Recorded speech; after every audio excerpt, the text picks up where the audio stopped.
Oi, alunos, tudo bem com vocês? Sejam bem-vindos a mais uma aula. Eu sou a Ileide, professora de português. Essa aula é direcionada ao 8º ano, será a nossa aula 11. E hoje faremos a correção de atividades sobre predicativo do objeto e predicado verbo nominal. Essa atividade está nas páginas 24 e 25 do livro, volume 2. Primeira questão. Leia as 4 manchetes a seguir. Texto A. Aumento na gasolina e no diesel deixam motoristas indignados. Vamos fazendo uma pequena análise. Aumento na gasolina e no diesel seria o sujeito, deixam motoristas indignados, predicado, deixam verbo transitivo direto, deixam quem, motoristas, objeto direto. Indignados é um atributo dado aos motoristas. Vamos ao texto B. Cansados de assaltos, moradores espalham avisos. Aqui tem ladrão. Temos o sujeito, moradores, espalham o quê? Avisos. Cansados de assaltos, temos aqui um atributo dado aos moradores. Texto C. Coldplay volta triste e romântico em novo disco. Temos Coldplay, que seria o sujeito. Volta triste e romântico em novo disco, predicado. Que temos um verbo significativo. Triste e romântico é um atributo dado a Coldplay. Texto D. Ministério da Saúde considera inadequado uso doméstico de inseticida contra dengue. Ministério da Saúde seria o sujeito. Considera o que ou considera quem, uso doméstico de inseticida contra dengue, e inadequado seria esse atributo dado ao objeto uso doméstico. Vamos às perguntas. Letra A. Copie de cada manchete a oração que contém predicado verbo nominal, indique o núcleo nominal e o termo ao qual ele se refere, sujeito ou objeto. No predicado verbo nominal, temos 2 núcleos. O núcleo verbal, que é o verbo significativo, o verbo de ação, e o núcleo nominal, que é o predicativo, que pode ser do sujeito ou do objeto. Vamos copiar esses predicados e indicar esse núcleo nominal, ou seja, esse predicativo.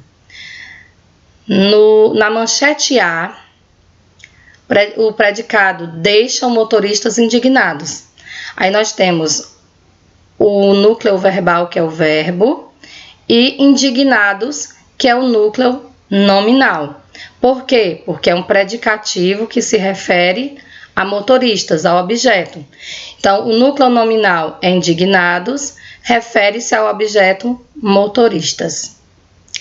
Na manchete B, o predicado cansados de assaltos espalham avisos. Temos o verbo, que é um núcleo, verbo significativo, espalham, e temos cansados, que é uma característica dada ao sujeito moradores. Então, o núcleo nominal é cansados, que é o predicativo, e refere-se ao sujeito moradores. No texto C, predicado volta triste e romântico em novo disco, temos o verbo significativo, que é um núcleo, e triste e romântico são atributos dados ao sujeito Coldplay. Então, nós temos um núcleo nominal, o predicativo, triste, romântico, que refere-se ao sujeito Coldplay. Na letra D, predicado, considera inadequado uso doméstico de inseticida contra dengue. Temos o núcleo verbal, que é o verbo, considera, e temos inadequado, que é um atributo dado a quem? Ao objeto uso doméstico. Então, o núcleo nominal, predicativo, é inadequado, refere-se ao objeto uso doméstico de inseticida contra dengue. Letra B. Em uma das manchetes, o predicativo do sujeito aparece deslocado. Em aulas anteriores, vimos que esse predicativo pode vir sim deslocado, desde que devidamente separado pela vírgula. Então, reescreva colocando-o na posição mais habitual, a posição mais habitual depois do verbo. Depois compare as duas frases e responda: que efeito o deslocamento do predicativo do sujeito provocou na manchete? Bem, a manchete em que o predicativo se encontra deslocado é essa: cansados de assaltos, moradores espalham avisos, aqui tem ladrão. Veja que cansados de assaltos é o predicativo e está deslocado, foi retirado de depois do verbo, está lá no início da oração e vem separado pela vírgula. Vamos colocá-lo na posição habitual, seria como? Pode ser assim: moradores espalham avisos, aqui tem ladrão, vírgula, cansados de assaltos. Que efeito, comparando agora as duas orações, que efeito o deslocamento do predicativo provocou na manchete? Veja, imagine que você leia: moradores espalham avisos, aqui tem ladrão, cansados de assaltos. Pode gerar o que nós chamamos de ambiguidade, que é um duplo sentido. Eu posso entender que cansados é um atributo aos moradores, mas alguém também pode entender que cansados é um atributo dado a ladrão. Então, gera essa ambiguidade, esse duplo sentido. Deslocar esse predicativo para o início, como foi feito aqui na manchete, evita essa ambiguidade. Então, o efeito de sentido do predicativo do sujeito deslocado é evitar a ambiguidade da frase. Esclarece a quem esse predicativo se refere. Vamos à letra C. Veja outra frase: moradores irritados não suportam mais a falta de segurança no bairro. Aqui vamos fazer uma análise prévia. Moradores, sujeito. Irritados não suportam mais a falta de segurança no bairro, seria o predicado. O verbo suportam. Suportam o quê? A falta de segurança. Aqui nós temos advérbios não e mais, negação, intensidade, e temos irritados, que é um atributo de moradores. Mas veja bem que não faz parte do sujeito, ele está isolado pela vírgula, então ele faz parte do predicado. Nesse predicado verbo nominal, por que verbo nominal? Porque nós temos o verbo significativo, que é núcleo, e nós temos irritados, que é uma característica do sujeito, que é um predicativo, certo? Então, nesse predicado verbo nominal, qual é o predicativo do sujeito? Irritados. Nossa resposta. Letra D. Por que se usou vírgula na manchete B e na frase do item C? Vamos lá. Foi usado para marcar o deslocamento dos predicativos e assim deixar as frases mais claras. Vou voltar um pouco aqui, certo? Nessa manchete B, ó, veja, o predicativo deslocado, certo? Para quê? Acabamos de ver na questão que foi para evitar essa ambiguidade, deixando claro a quem esse predicativo se refere. Vamos à letra E. A posição do predicativo do sujeito, como você já viu, pode variar. Então, nós podemos também deslocá-lo para diversas partes dentro da frase. Essa possibilidade existe também no caso do predicativo do objeto. Explique sua resposta com base nos exemplos da manchete ao lado. Veja. Existe essa possibilidade com o predicativo do objeto? Sim. Podemos deslocar também o predicativo do objeto. Só que com menos flexibilidade, com menos frequência. Por exemplo, na manchete, Ministério da Saúde considera inadequado o uso doméstico de inseticida contra dengue. Aqui nós temos o verbo, colocamos o predicativo, que é do objeto, uso doméstico, né? Logo depois do verbo. Mas nós podemos também retirar esse predicativo do objeto e colocá-lo numa outra posição. Por exemplo, Ministério da Saúde considera o uso doméstico de inseticida contra dengue inadequado, levando esse predicativo lá para o final. Segunda questão. Leia as frases e, observando o adjetivo em destaque, compare-as quanto ao sentido. Primeira, mal-humorado, o cirurgião atendeu o paciente. Aqui nós temos o sujeito cirurgião, mal-humorado atendeu o paciente é o predicado, atendeu quem? O paciente. Nós temos um verbo transitivo direto e um objeto direto, e mal-humorado é um atributo dado ao cirurgião, que é o sujeito. Na segunda, o cirurgião atendeu o paciente mal-humorado. Nós temos o sujeito, o cirurgião, atendeu o paciente mal-humorado, predicado, verbo transitivo direto, atendeu, objeto direto, o paciente. Veja que aqui, mal-humorado, pode ser um atributo dado ao paciente, que podia ser mal-humorado, ou ao cirurgião. Então, cria-se o quê? Uma ambiguidade, um duplo sentido. Não sabemos se esse mal-humorado se refere ao objeto ou ao sujeito. Próxima. O cirurgião mal-humorado atendeu o paciente.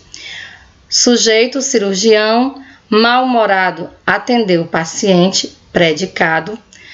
Verbo transitivo direto, atendeu. Objeto direto, o paciente. E veja que mal-humorado se refere ao cirurgião, não há dúvidas. E que está isolado pela vírgula. Então, você poderia me perguntar, esse mal-humorado está próximo do sujeito, não seria um adjunto adnominal?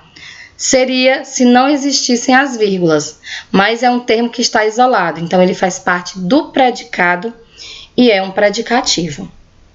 Vamos às questões. O adjetivo destacado em cada frase refere-se ao cirurgião ou ao paciente? Como já analisamos, nossa resposta na primeira e na terceira refere-se, sem dúvida, ao cirurgião, que é o sujeito. Na segunda, pode se referir ao cirurgião e ao paciente. É aquela frase que ficou ambígua. Letra B. Que tipo de predicado ocorre quando o adjetivo em destaque se refere ao cirurgião? No caso, na primeira e aqui na terceira. Se esse mal-humorado se refere a cirurgião, então é um predicativo do sujeito. E nós temos verbo significativo, que é atendeu. Então, nós temos dois núcleos. Assim, nós temos um predicado verbo nominal, porque temos um núcleo que é o verbo, atendeu, e o predicativo do sujeito, que é mal-humorado. Dois núcleos, predicado, verbo nominal. Letra C. Se o adjetivo se referir ao paciente, que tipo de predicado teremos? Essa possibilidade só existe aqui na segunda oração, que é onde surgiu aquela dúvida. É uma referência ao paciente ou ao cirurgião? Então, suponha que mal-humorado se refira a paciente. Então, nós teríamos um predicado verbal. Por quê? Porque mal-humorado seria característica do núcleo aqui, paciente, que é o objeto direto. Dessa forma, se ele é uma característica dada ao núcleo paciente, é um adjunto adnominal e não um predicativo. Aí nós só teríamos como núcleo atendeu, o verbo significativo, por isso seria um predicado verbal. Então, nossa resposta, nesse caso, o predicado será verbal, porque terá apenas um núcleo, que é o verbo atendeu. O adjetivo mal-humorado será adjunto adnominal de paciente, que é substantivo e núcleo do objeto, pois caracteriza esse substantivo. Vamos à letra D. Uma dessas 3 orações é ambígua, tem duplo sentido. Escolha um dos sentidos possíveis e reescreva eliminando a ambiguidade. Veja, a oração ambígua nós já analisamos, é a segunda oração. Se quisermos atribuir o adjetivo mal-humorado ao substantivo cirurgião, então basta que estruturemos a oração tal qual a primeira e a terceira, porque na primeira e na terceira orações não resta dúvida que mal-humorado é predicativo do sujeito. Para se referir ao substantivo paciente, aí teríamos que reestruturar a oração, para deixar claro que mal-humorado seria uma característica de paciente. Então, uma sugestão seria esta estrutura. O cirurgião atendeu o paciente que estava mal-humorado. Então, aqui não resta dúvida que mal-humorado é referência a paciente. Só que observe, aqui nós passamos a ter 2 orações, porque fizemos uso de 2 verbos. Ou também você pode deslocar esse predicativo e também deixar claro. Um exemplo, o cirurgião atendeu o mal-humorado paciente, colocando esse mal-humorado entre o artigo e o substantivo paciente, que vai evidenciar que esta característica refere-se a paciente. Vamos à terceira. Leia a tira de H. Não é que você coma muito, são essas boquinhas entre as refeições que o deixam gordo assim. Olhe só. Vamos à questão. Letra A. Em sua opinião, Helga tem motivos concretos para se preocupar com H? Então, ela tem motivos? Sim. No segundo quadrinho, nós percebemos que H come demasiadamente entre as refeições. Então, come muito nas refeições e entre as refeições é preocupante. Letra B. Podemos, portanto, inferir, deduzir que Helga foi irônica com H quando ela diz: não é que você coma muito. E lá no segundo quadrinho, nós observamos H comendo bastante, demasiadamente, então nós concluímos que ela foi irônica sim. Ironia consiste em dizer algo que você pensa o contrário. E é justamente isso que a Helga fez. Disse uma coisa, mas pensando o contrário. Letra C. Na frase que o deixem gordo assim, o pronome o está aqui, que o deixem. Se refere a quem? Que o deixem gordo assim. É uma referência a H e exerce a função de objeto direto. Vamos ver. Deixem. Deixem quem? Ele. O. Esse o está substituindo o lugar do objeto, o substantivo que seria H. Então, a função é de objeto direto. Os pronomes pessoais oblíquos, átonos, o, a, os e as, sempre funcionam como objeto direto. Letra D. Com base na sua resposta anterior, qual a função do adjetivo gordo?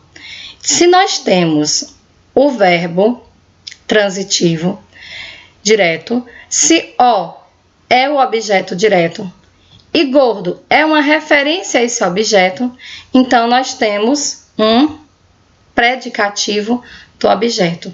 A característica aí se refere a H, esse substantivo está sendo substituído pelo pronome o, então gordo é um predicativo do objeto. Letra E. Elabore uma oração em que, supostamente, Helga resumiria a forma física de seu marido causada pelos maus hábitos alimentares. A oração deve seguir o modelo: sujeito mais verbo de ligação mais predicativo do sujeito. Então é fácil. O sujeito vai ser H. Escolha um verbo de ligação e o predicativo do sujeito pode ser o mesmo sugerido na tirinha, gordo. Então a sugestão é: você está gordo. Temos o sujeito você, temos está, verbo de ligação, e gordo, predicativo do sujeito. Leia um trecho extraído de Dom Casmurro, de Machado de Assis. Escapei ao agregado, escapei à minha mãe não indo ao quarto dela, mas não escapei a mim mesmo. Corri ao meu quarto e entrei atrás de mim. Eu falava-me, eu perseguia-me, eu atirava-me à cama, e rolava comigo, e chorava, e abafava os soluços com a ponta do lençol. Jurei não ir ver Capitu aquela tarde, nem nunca mais, e fazer-me padre de uma vez. Via-me já ordenado, diante dela, que choraria de arrependimento e me pediria perdão. Mas eu, frio e sereno, não teria mais que desprezo, muito desprezo. Voltava-lhe as costas, chamava-lhe perversa. 2 vezes dei por mim, mordendo os dentes, como se a tivesse entre eles.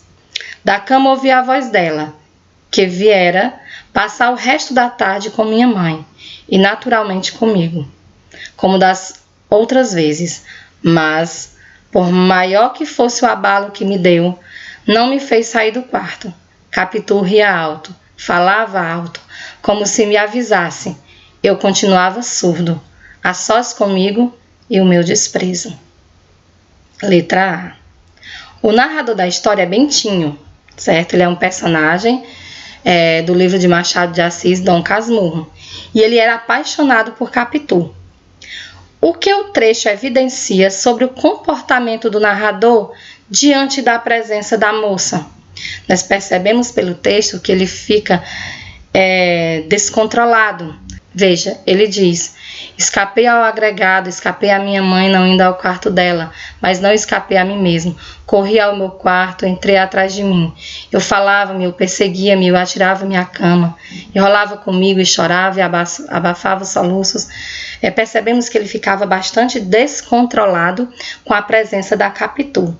Então, uma possível resposta: o narrador parece ficar descontrolado ao pensar em Capitu e saber de sua presença em casa.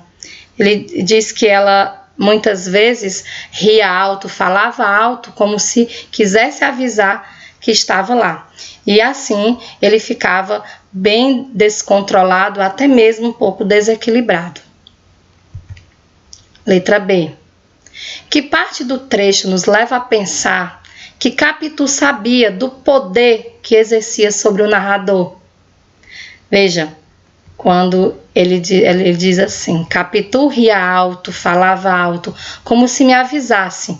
Ele diz que continuava surdo, mas ela insistia em falar alto, insistia em rir para que ele soubesse da sua presença lá.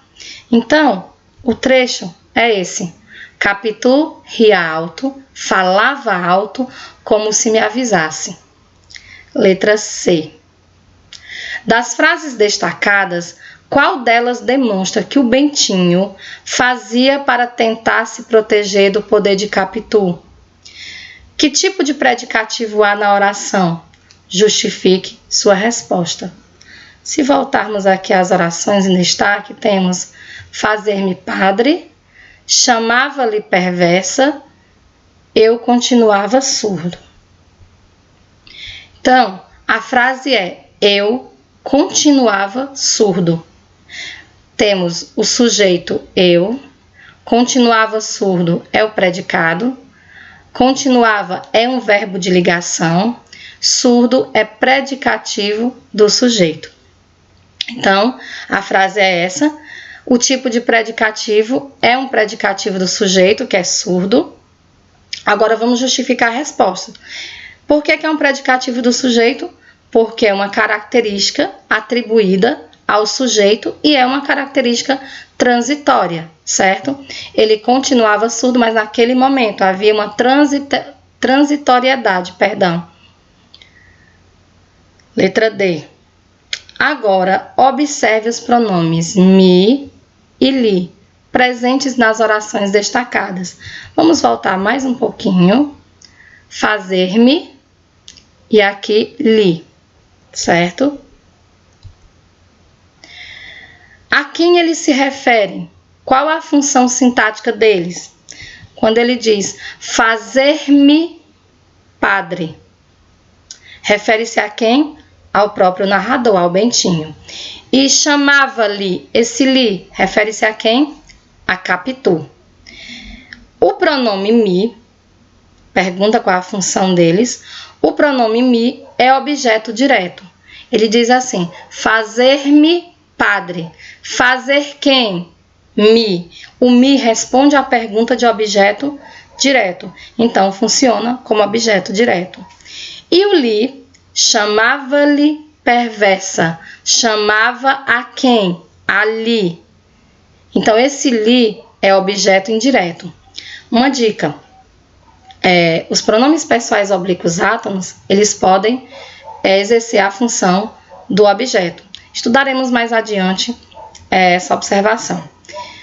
Os pronomes o, a, os e as sempre são objetos diretos.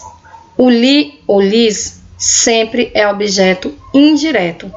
Mi, ti, si, nos e vos podem ser direto ou indireto, vai depender do contexto. Letra E. O que o substantivo padre e o adjetivo perversa atribuem aos pronomes mi e li? Veja bem. Padre e perversa são características que se referem ao pronome mi, no caso de padre, e ao pronome li, no caso de perversa. Então, atribuem uma característica a esses pronomes. Qual é a função sintática dessas palavras? Bom, se o pronome mi e o pronome li funcionam como objeto, e padre e perversa são características desses pronomes, então nós temos predicativos do objeto. Na aula de hoje, fizemos uma correção de atividades, trabalhando mais a fundo o predicado verbo nominal e o predicativo do objeto. Nas aulas seguintes, daremos continuidade a esse estudo. Não deixem de estudar. Estudar é crescer em silêncio. Bom estudo, fiquem bem e até a próxima aula.